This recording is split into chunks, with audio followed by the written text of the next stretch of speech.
Marcos capítulo 9, do verso 38 ao verso 41.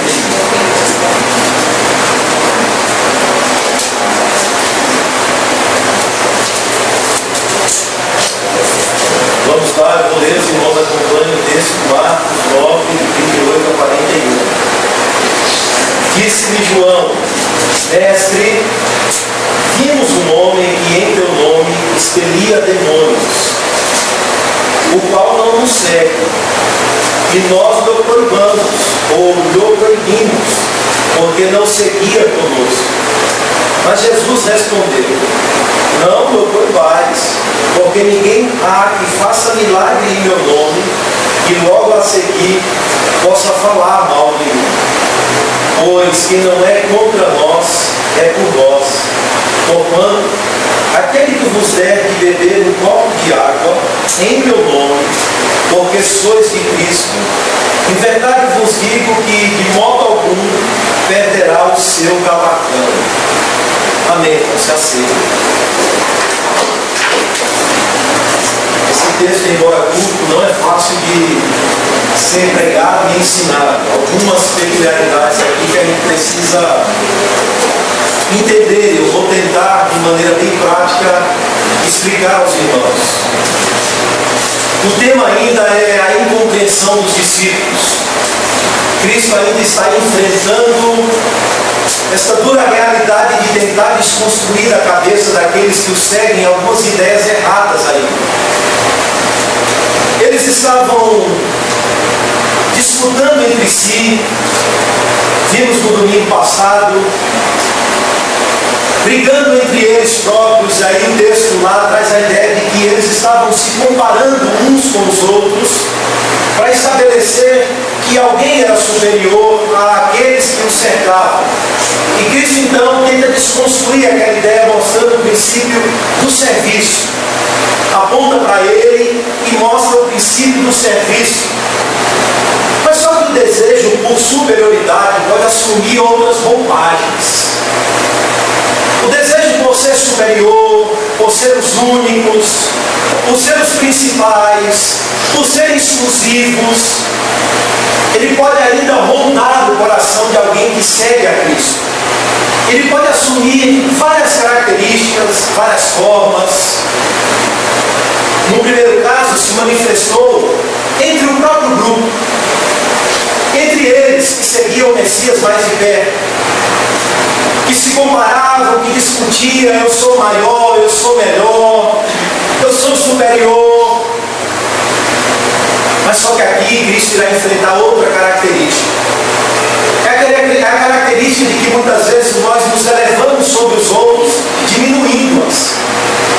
De que muitas vezes nós queremos nos colocar como superiores, diminuindo as pessoas que estão fazendo alguma coisa, tentando desqualificá-las, tentando pará-las, tentando, de uma certa forma, usar critérios humanos para dizer que elas não podem fazer, se elevando acima dos outros, diminuindo, rebaixando.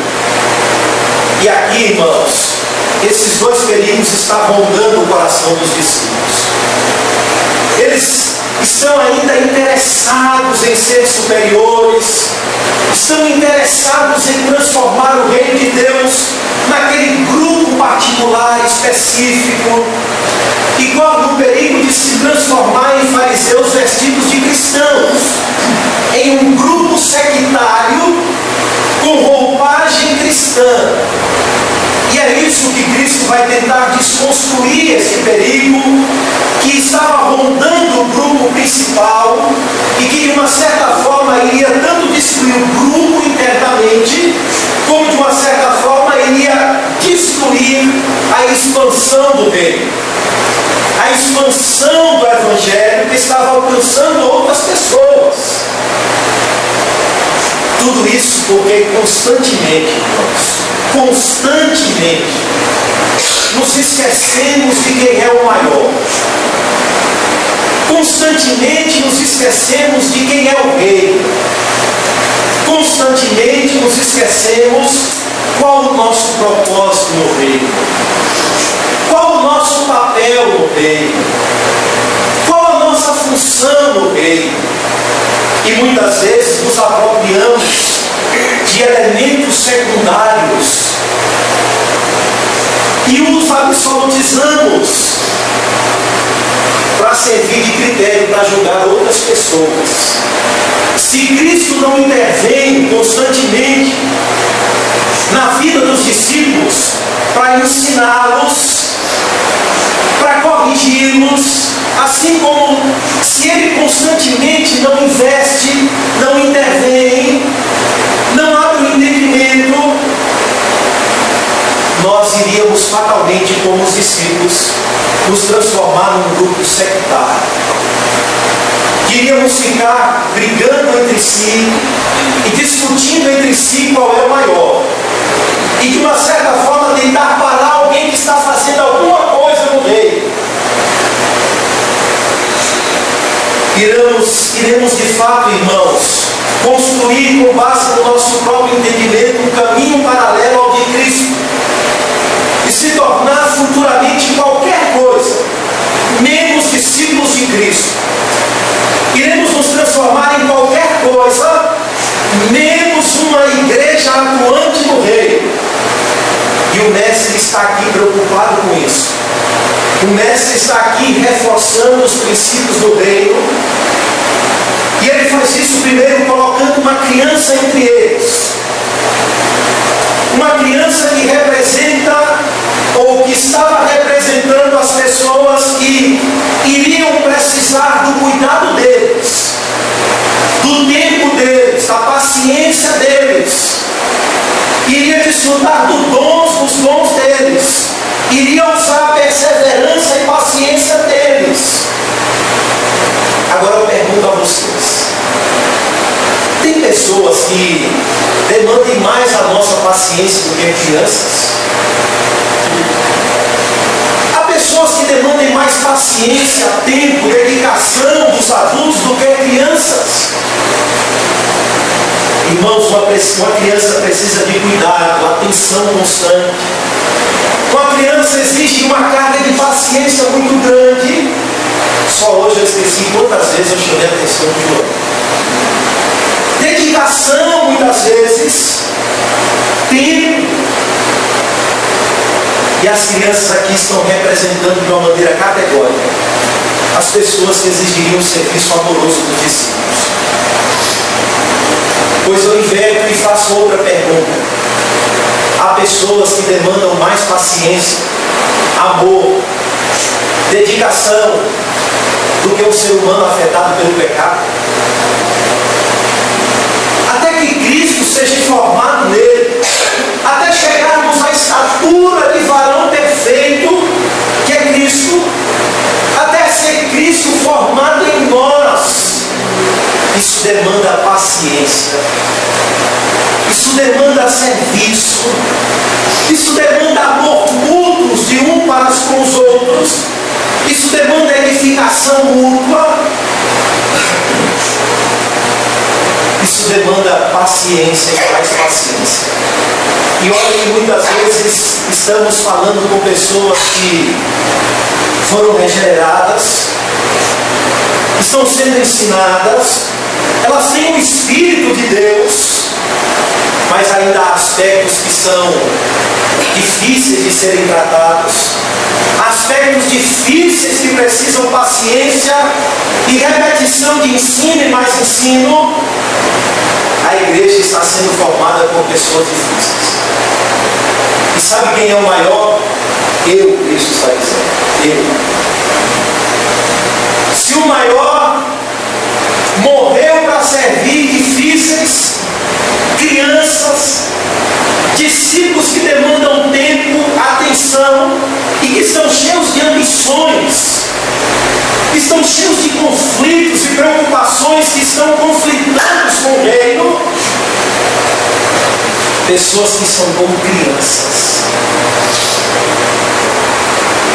pessoas que acham superiores, veja, pessoas que se acham ou que acreditam ainda que possuem um grupo superior, que são únicos, exclusivos.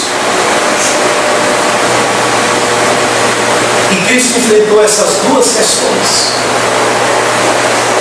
A nossa ambição por sermos superior aos outros e a nossa ambição por sermos exclusivos aos demais. E mostrou a eles que essas duas características não estão de acordo com o Evangelho.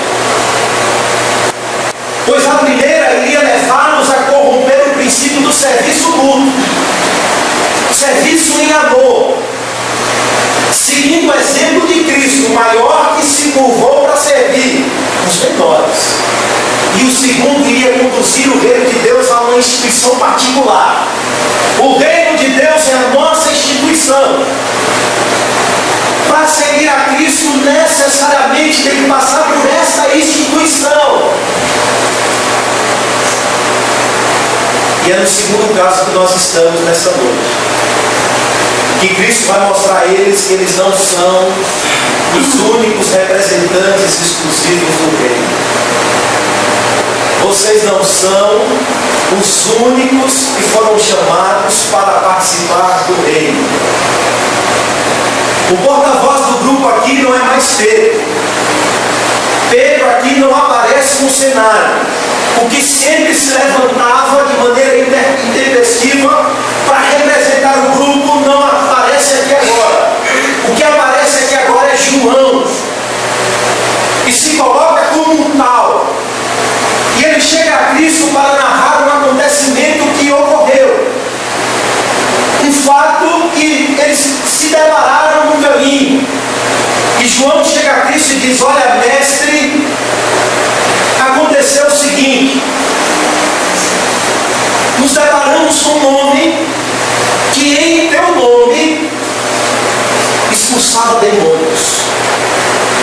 A ideia aqui é de que este homem está em nome de Cristo,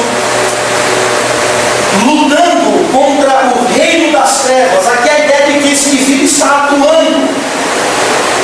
E nós chegamos e colocamos um ponto final nisso. Sabe por quê, Senhor? Porque Ele não segue a nós, ou não segue conosco. Ele não é do nosso grupo particular. A ideia aqui é de que João chega cheio de expressões, como alguém que está indo buscar a aprovação de Cristo sobre as reprimendas cometida a um homem que estava atuando contra o reino das trevas.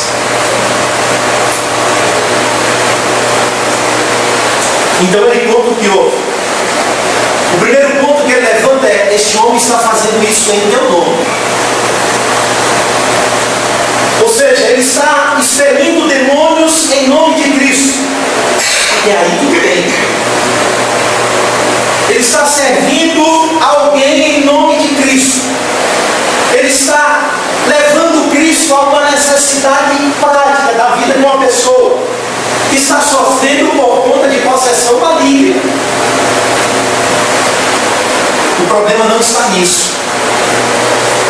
O problema está no homem que está fazendo isso ou está seguindo a Cristo sem fazer parte do grupo particular dos discípulos. Ele deixa bem claro: nós lhes proibimos. O pronome aqui é plural, nós. João está representando o grupo. Ou seja, o plural indica que esta mentalidade tomou conta de todos eles. Nós somos, Senhor, os únicos. E esse indivíduo não te segue conosco. Aqui a ideia é que o discípulo foram para cima do homem e proibi-lo. A ideia aqui é de que foram censurá-lo, mandar que ele parasse, porque ele não segue ao Senhor conosco. Ele não faz parte do grupo majoritário exclusivo. Ele está usando o seu nome sem nos seguir, ou sem seguir ao Senhor conosco. A bronca deles, irmãos, não é porque esse homem estava ajudando uma pessoa, não era porque esse homem estava expelindo demônios. A crise dos discípulos está representada no versículo 38 duas vezes. Veja Mestre, vimos um homem que, em teu nome, expelia demônios, o qual não nos segue. E nós lhe proibimos, porque não seguia conosco. Eles estão achando com isso que estão prestando um serviço ao reino de Deus. A ideia aqui é de que eles vão receber a aprovação de Cristo. Eles estão aqui com a habilidade de inverter as coisas. Olha, o Senhor falou de serviço. O Senhor falou de servir no reino. E nós acabamos de prestar um grande serviço em prol do teu reino. Prestamos um serviço de grande envergadura no reino de Deus. Qual foi? Proibimos um homem que em teu nome estava expelindo demônios, mas proibindo porque não faz parte do nosso grupo. Certamente a resposta de Jesus nos deixaram perplexos, porque Jesus disse: não os proibais. A resposta de Cristo aumenta a crise, porque Jesus disse: não proíbam. Quem mandou vocês proibirem? Eu não mandei vocês proibirem. Vocês não são os representantes exclusivos do reino. Vocês não são um grupo exclusivo de discípulos. Aqui mais uma vez eles se esqueceram. Esqueceram daquilo que Jesus ao longo de 3 anos vinha ensinando a eles. Não só ensinando, eles esqueceram aquilo que ao longo de 3 anos estava sendo aplicado diante dos olhos deles. Olha, Jesus falou sobre a semente, que é a palavra de Deus, e que ela está sendo espalhada, assim como um semeador lança a semente, e ela iria germinar, ela iria crescer, dar fruto, se tornar uma árvore frondosa, que iria trazer sombras. Não obstante, Jesus disse, o semeador está despreocupadamente dormindo, após cumprir sua função de semear. E Cristo passou por vários lugares com eles, ensinando e operando aquilo que eram os sinais do rei. O seu viés principal era ensinar o Evangelho. E Cristo fazia isso pregando e operando os sinais do rei. Saía de uma cidade e ia para outra. Saía de uma cidade e ia para outra. E chega então a ocasião de uma cidade chamada Decápolis. Quando Cristo, após atravessar o mar, se depara com um homem endemoniado, possesso por uma legião. E ele é alcançado por Cristo. É alcançado pelo Evangelho. E quer ir com Cristo, quer ir com o grupo. Senhor, eu quero ir. É um desejo legítimo. Eu quero te seguir, Senhor. Eu quero estar próximo. Mas Jesus disse: me segue ficando aqui. Me segue ficando na cidade. Ou seja, seja meu discípulo ficando aí dentro da cidade e anunciando aos teus o que Deus fez por você. Ele não se juntou para fazer parte do grupo. O Evangelho iria ser pregado por aquele homem em Decápolis, na cidade onde ele nasceu, na sua família, entre os seus. Sabe o que o Evangelho está mostrando, irmãos? Que naquela época, havia uma confiança legítima em Cristo. Havia uma entrega sincera ao reino de Deus. Havia confiança em Cristo espalhada pelas cidades por onde Cristo passou. A palavra de Deus começou a germinar e dar fruto. Agora, frutos para o reino de Deus. E muitas vezes, expressões de fé, com uma clareza que envergonhava os discípulos, que era o grupo mais próximo, mais íntimo, que comia com o mestre, que andava com o mestre. A verdade é que o grupo dos discípulos aqui estão diante de um sinal do raiar do reino de Deus. Estão duros e insensíveis em reconhecer os frutos dignos na vida de uma pessoa que for alcançada pelo Evangelho. Os discípulos estavam confundindo o fato de Jesus os terem chamado primeiro, e eles estavam dentro da economia da salvação, cumprindo um plano específico, porque ali eles iriam surgir como apóstolos e os líderes primeiro da igreja, com a ideia de serem os únicos representantes do reino. Eles estão desqualificando um serviço feito em Cristo e em nome de Cristo, porque aquela pessoa não faz parte do seu grupo particular.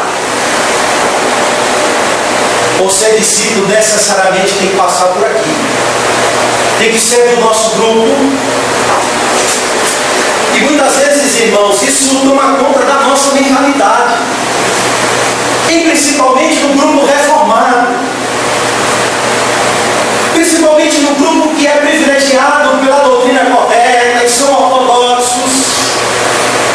E tomando conta da nossa mentalidade, achamos impossível encontrar expressões de fé verdadeira e serviço sincero no reino de Deus fora daquela instituição histórica, reformada, do nosso grupo e denominação. Como pode? O reino em nossa concepção é desse tamanhozinho. O reino em nossa concepção é pequeno. E nos assustamos quando encontramos discípulos verdadeiros, vivendo expressões de fé verdadeiras, longe do nosso grupo particular. É lógico, irmãos, que Cristo aqui não está aprovando, viu? A neutralidade, o pluralismo religioso ou sincretismo. Ou seja, alguém pode sair daqui com a ideia errada e entender o seguinte: olha, Cristo aqui está desqualificando a teologia correta. Cristo aqui está desqualificando as instituições que foram levantadas por Ele ao longo da história para pregar a doutrina correta, combater a doutrina errada. Está estabelecendo um tipo de prática eclesiástica com base somente no serviço. Olha, e esse serviço, quando é feito usando o nome dele, é isso que Cristo está ensinando. Então, se você encontrar uma pessoa que vive ou pregue algo que não tem nada a ver com Cristo, mas que ele usa o nome de Cristo, não é isso que Cristo está ensinando aqui. A Bíblia nos ensina que devemos combater as falsas doutrinas, o ensino errado. O que Jesus está desconstruindo é a falsa ideia de que para ser discípulo, o teste válido é pertencer primeiro a um grupo. E não é isso. O que ele quer desconstruir é que a gente utilize frutos errados para julgar a vida de uma pessoa. Porque ele quer deixar claro que o que é essencial é pertencer a Cristo. Amém. O que é essencial, antes de tudo, é ser de Cristo e pertencer a Cristo. Amém. Embora eles não estejam com vocês, embora ele não siga a mim próximo fisicamente de vocês, o que ele está fazendo é evidência clara de que ele faz parte do nosso grupo. Isso é evidência clara de que ele é um irmão em Cristo, de que ele faz parte deste grupo, que está sendo formado a partir de homens de toda a tribo, raça, língua e nação. O homem aqui está prestando um serviço ao reino de Deus em nome de Cristo. Nós iremos chegar lá. Olha, irmãos, lembrem de um caso. em dias passados, lá atrás, quando Jesus desce no monte da transfiguração, se depara com a cena. Um pai com um filho endemoniado que rogou intensamente aos discípulos para que o ajudassem. E seus discípulos não puderam ajudar. Então Cristo chega, ele pede a Cristo então intervém naquela condição terrível na vida daquele jovem. E chegando em casa, eles envergonhados, perguntam: Senhor, por que nós não podemos, hein? Jesus disse: olha, só sai com oração. Mas não é uma oração particular e específica, não. Só sai através de uma vida de dependência a Cristo. Ou seja, só sai através do poder de Cristo, de uma confiança irrestrita em Cristo. Agora aqui eles se deparam com um homem, veja, totalmente atuante no reino de Deus e fazendo aquilo que eles não conseguiram fazer. Se deparam com um homem que não é do grupo, mas tem uma fé tão prática em Cristo que os envergonham e eles querem imediatamente parar. Ou seja, eles estão construindo, ou seja, melhor dizendo, o homem está construindo sua vida, seu serviço, sua caminhada, seu combate sobre o fundamento que é Cristo. Você quer religião mais prática do que essa? Você quer evangelho mais evidente de salvação do que esse? Do que construir sua conduta sobre o fundamento que é Cristo? Mas a nossa vaidade e ambição é muito grande. Chega ao ponto de nos levar a pensar que somos os únicos. E muitos acreditam que Deus é uma propriedade exclusiva da sua denominação. Eles não criam uma denominação plural, ortodoxa, sim, cumprindo os preceitos bíblicos, mas vão para outros extremos e se transformam num grupo sectário, intolerante, insensíveis, capazes de não avaliar os sinais do verdadeiro discipulado. Trocam aquilo que é essencial ou fundamental ao Cristo por aquilo que é secundário e fazem do secundário ponto de desqualificação dos outros. Irmãos, as páginas negras da história estão aí. Quantos cristãos perseguiram os próprios cristãos? E isso sem qualquer motivo, ou melhor, da mesma forma como João está desqualificando o seu irmão. Não é dos nossos grupos. Esse sentimento se encontra em nós. Todo dia nós estamos desqualificando alguém. Todo dia nós estamos nos elevando sobre alguém. Quando não nos colocamos como superiores, rebaixamos as pessoas para sermos qualificados como superiores. Todo dia você está desqualificando alguém. Isso dorme com a gente. Isso acorda com a gente. Essas ambições, esse desejo de ser o primeiro, de ter a primazia, de conceber a ideia de que somos exclusivos, isso toma conta de nós.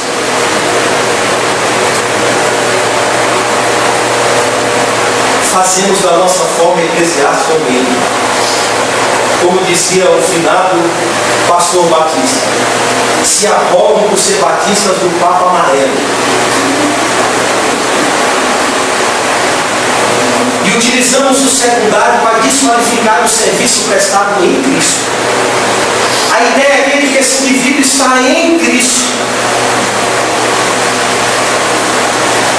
E o pior, ele está lutando contra as trevas. Ele está combatendo contra o diabo. O nosso problema é que perdemos o que é fundamental. O nosso problema é que perdemos a sensibilidade de julgarmos as coisas dentro do ponto de vista correto, bíblico. De analisarmos as coisas dentro daquilo que a palavra de Deus está dizendo que é fruto, o que qualifica o discipulado, quem é discípulo, quem pertence ao grupo, quem é de Cristo.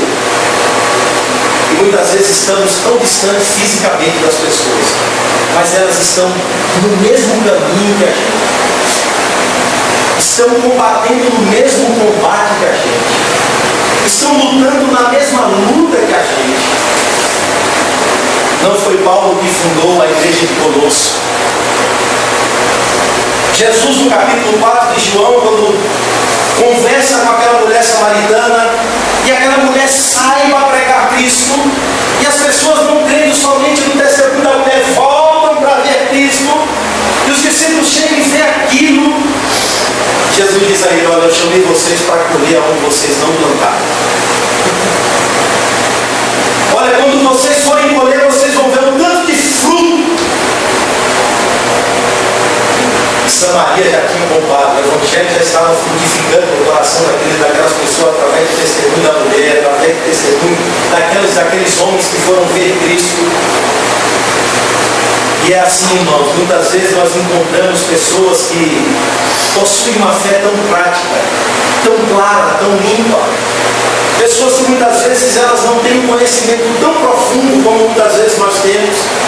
Pessoas que não congregam numa instituição tão historicamente vinculada à reforma como muitas vezes nós congregamos, mas a sua expressão de fé, a sua vida prática, a sua piedade, a sua vida é tão sincera, tão óbvia, tão clara, o seu testemunho é tão contagiante, que aquilo nos envergonha.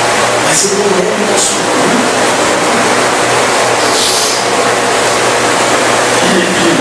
Por isso a segunda ideia, e Jesus quer desconstruir a ideia, irmãos, de que ser discípulo, mais uma vez reforço, é pertencer a um grupo e não a Cristo. Caímos no segundo ponto. Supervalorizamos a necessidade de pertencer a um grupo em detrimento da necessidade primeira de pertencer a Cristo. Olha o que Jesus diz no verso 39. Não lhe proibais, porque ninguém há que faça milagre em meu nome e logo a seguir possa falar mal de mim. Pois que não é contra nós, é por nós.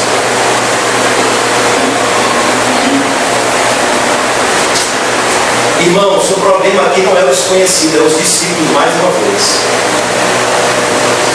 O discípulo, o problema não está no evangelho, não está nas pessoas, está no nosso legalismo, muitas vezes. São os discípulos que estão transgredindo a competência deles, não é competência de vocês. Aquele homem poderia ter dito assim aos discípulos: veja, olha, eu de certo não estou caminhando com vocês, viu? Não pertenço ao grupo exclusivo de vocês, mas estou aqui vivendo o evangelho na prática. Eu pertenço a Cristo, por isso nós somos do mesmo grupo, embora não estamos ou estejamos na mesma denominação, mas pertencemos àquele que é o cabeça, Cristo. Somos membros do seu corpo. Eu estou cumprindo a minha parte no reino. Estou não só vivendo Cristo, mas levando Cristo aos perdidos. E vocês estão me proibindo porque eu não sou do grupo de vocês? O que é essencial? O que é fundamental? Pertencer ao grupo de vocês é ser membro de Jerusalém, da Galácia ou de Éfeso, ou pertencer àquele no qual estamos unidos, Cristo? E aí você encontra um indivíduo. Ele é um cristão verdadeiro, sabe por quê? Ele crê piamente que é um pecador depravado, ele crê. Ele acredita nisso, ele crê nisso. Mas sabe o que a crença dele leva a fazer? Ele não só crê, mas ele busca todos os dias. Ele busca todos os dias e com todas as suas forças vencer a tentação que ainda cerca o seu coração. Ele sabe que o pecado depravou sua mente, sua vontade, suas afeições, suas emoções, e que ele ainda não é um varão perfeito. O seu conhecimento da doutrina o leva a combater contra o pecado na sua própria natureza, contra as tentações que o cercam, confiando na graça de Deus, confiando em Cristo, buscando vigiar todos os dias, para que o seu coração não seja tomado pela cobiça, para que não seja tomado pelo engano do pecado, e viva uma vida de graça, ou de busca constante contra o pecado, para ser santo, porque ele entende que foi chamado para cumprir as boas obras, ser santo, viver o padrão de Deus. Mas embora pecando, ele se humilha, se arrepende, confessa os seus pecados, busca a vida fora dele, em Cristo, porque ele sabe que Cristo morreu pelos seus pecados, por todos eles. E ele tem a profunda consciência do chamado de Deus na sua vida, porque tenta e todo dia diligentemente busca confirmar a sua vocação e eleição, e buscar ter o testemunho do Espírito Santo, testificando com o Espírito dele de que ele é filho de Deus. E nisso ele tem perseverado todos os dias em sua vida. E ele não só tem Cristo, mas ele leva Cristo aos pecadores. Ele leva a libertação e transformação que vem de Cristo aos perdidos. Ele sabe que Cristo morreu para aniquilar as obras do diabo. E faz isso como resultado de uma fé verdadeira em Cristo e por amor a Cristo. Ou seja, em nome de Cristo aqui, não significa que ele está usando o nome de Cristo como um nome que tem poder, que somente em ser pronunciado produz resultados. Não. O nome aqui significa colocar-se debaixo de tudo aquilo que aquela pessoa é, Cristo. Fazer em nome de Cristo é alguém que está fazendo em submissão àquilo que Cristo é, tendo consciência de seu propósito, vivendo o seu amor prático e levando a sua causa aos perdidos. Ou seja, está vivendo na prática o senhorio de Cristo. Resumindo, ele é de Cristo. Logo, tudo que ele realiza, tudo que ele faz, ele está fazendo em Cristo e em nome de Cristo. O seu combate, sua vida é uma clara evidência de que antes de pertencer ao grupo, ele pertence a Cristo. Antes de ser do nosso grupo, antes de ser dos nossos, Jesus diz, ele é por nós. O que Cristo está nos levando a entender, que enquanto ele e os discípulos estão caminhando para Jerusalém, e as trevas vão aumentando, até aquele dia terrível que ele vai encarar a cruz, Deus está mostrando sinais do seu reino que está florescendo. Deus está mostrando sinais de um reino que está avançando, dando fruto para além de um grupo particular que ele chamou com um propósito específico. Olha, Deus está cumprindo o seu desígnio maravilhoso, está fazendo com que o teu reino seja expandido, o seu reino que é maior do que os 12 discípulos, porque ele quer corrigir o conceito de que discípulo vai fazer parte do nosso grupo. E é muito fácil fazer parte de um grupo, viu? Todo grupo tem as regras, você se submete às regras, você se comporta ou se condiciona ao comportamento do grupo, você corrige algumas coisas para estar no grupo, mas na sua vida não há evidência alguma de que você está no meio. Na sua vida não há evidência nenhuma de que você está em Cristo. Você diz que o homem é depravado, mas não há nenhum combate, nenhuma atitude prática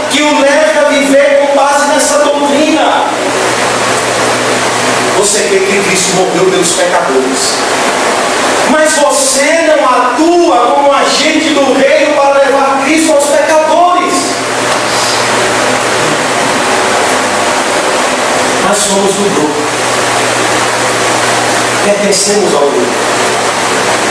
Temos uma placa que nos identifica, uma instituição que nos liga à história, que nos liga a um movimento de reforma saudável, bíblica. Jesus diz: não proíbam, porque ninguém que faça milagre em meu nome, ou seja, esse indivíduo está fazendo tudo em meu nome, ou seja, está fazendo tudo com base em mim. Logo é impossível que ele saia a falar mal de mim. Ou seja, essa árvore está demonstrando de que de fato ele está em mim. Irmãos, é tão interessante que às vezes a gente pensa assim: Jesus só conduziu aquele grupo particular, os 12. E dos 12 a igreja foi assim, viu? Mas até o cumprimento da promessa em Jerusalém, que está em Atos capítulo 2, era só um grupinho, né? Paulo diz assim em 1 Coríntios capítulo 15, falando sobre a ressurreição, ele diz: olha, primeiro eu vou mostrar a vocês que há testemunhas. Porque primeiro ele apareceu a Cefas, Pedro. Ou seja, ele ressurge e antes de ascender ao céu, ele aparece a muitos discípulos. Aí diz: primeiro apareceu a Cefas, Pedro. Depois foi visto pelos 12. E depois foi visto por mais de 500 irmãos, dentre os quais a maioria ainda vive, porém alguns já dormem. Olha, isso antes da ascensão. Isso antes do cumprimento da promessa, ou como nos dizem os teólogos, antes da inauguração histórica da igreja neotestamentária. O reino de Deus já estava apresentado como um ascendente poderoso. As pessoas em Cristo estavam dando frutos para o reino, atuando contra o reino das trevas, vivendo piamente em Cristo.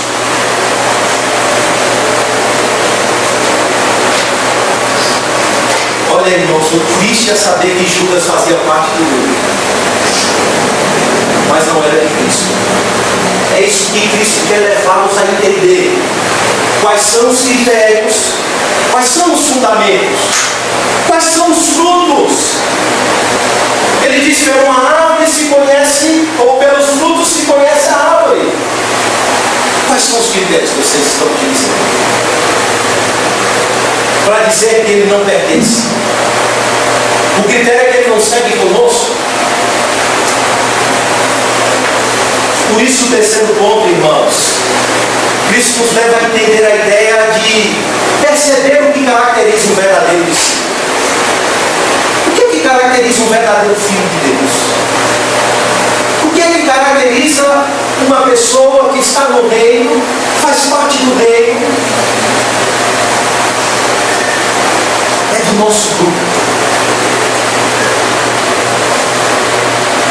Irmãos, o problema dos discípulos é que eles perderam a sensibilidade.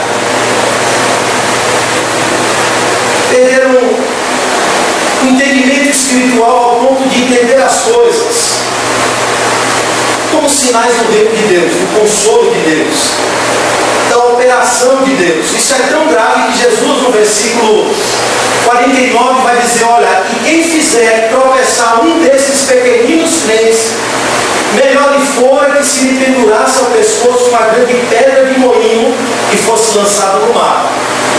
Ou seja, os discípulos estavam levando quase a esmagar aquele indivíduo.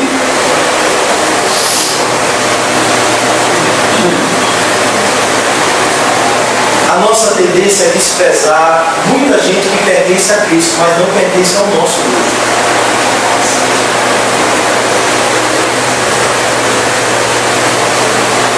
Para seguir a Cristo tem que passar por nós. Repito, ele não está largando a porta do discipulado, viu? E dizendo: olha, entre todo mundo, façam o que vocês quiserem, desde que seja no meu nome. Ele não está aqui atenuando aquilo que ele já disse sobre critérios do discipulado. Não. Ele estabeleceu os critérios. E é mediante os critérios que ele estabeleceu que os discípulos deveriam ter julgado a causa. E lá ele não disse que tem que pertencer a A, a B ou a C. E para isso ele chama a decisão tanto os que estão perto, bem como incentiva aos que estão longe. Não proíbam.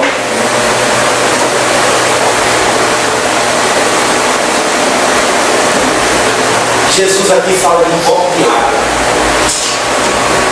Olha, verso 41. Porquanto aquele que vos der de beber um copo de água em meu nome, de novo, por questões de Cristo, em verdade vos digo que de modo algum perderá o seu galardão. O copo de água, irmãos, era considerado um sinal mínimo de hospitalidade.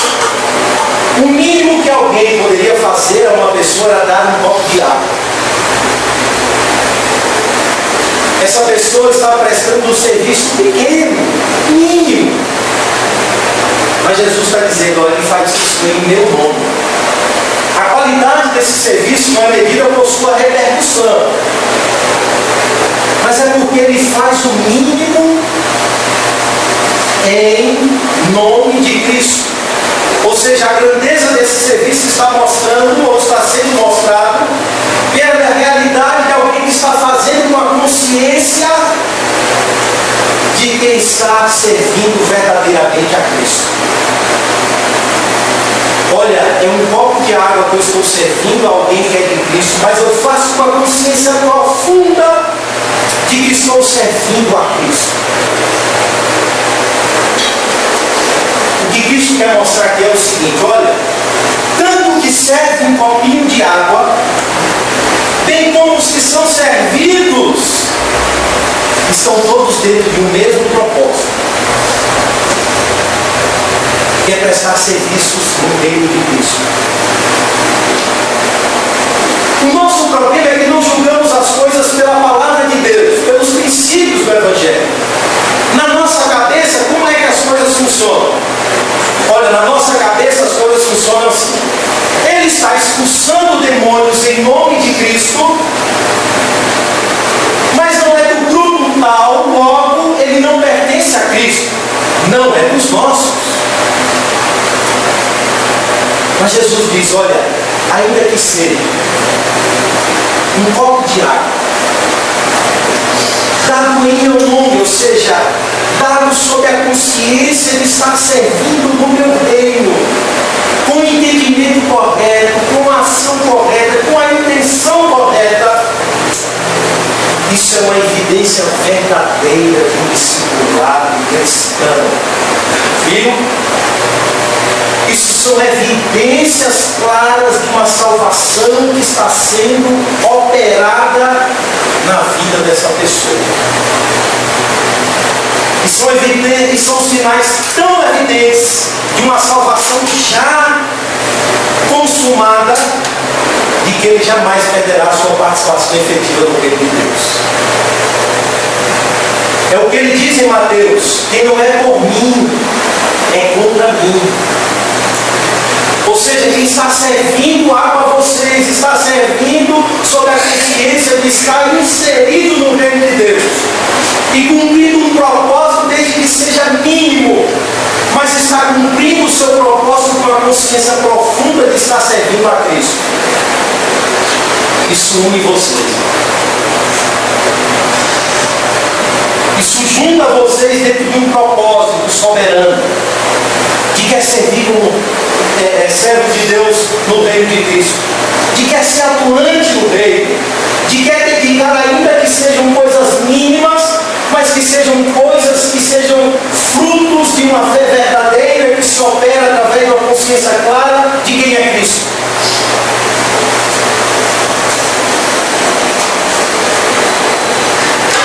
Irmãos, nós precisamos evidenciar que estamos em Cristo. Paulo diz, olha, assim como vocês receberam a Cristo, assim também andar nele, arraigado, aprofundando raízes em Cristo Jesus. É muito bom pertencer a uma igreja bíblica. É muito bom pertencer a uma igreja que ensina verdadeiramente a palavra de Deus. É muito bom pertencer a um grupo que está interessado em aprender a palavra de Deus de uma forma correta. Mas não é só para pertencer a este grupo. Este grupo nós buscamos e pertencemos porque primeiro já somos de Cristo. Porque primeiro fomos alcançados em Cristo. E aqueles critérios que julgamos para buscarmos um grupo e nos identificar com Ele são os critérios da palavra de Deus.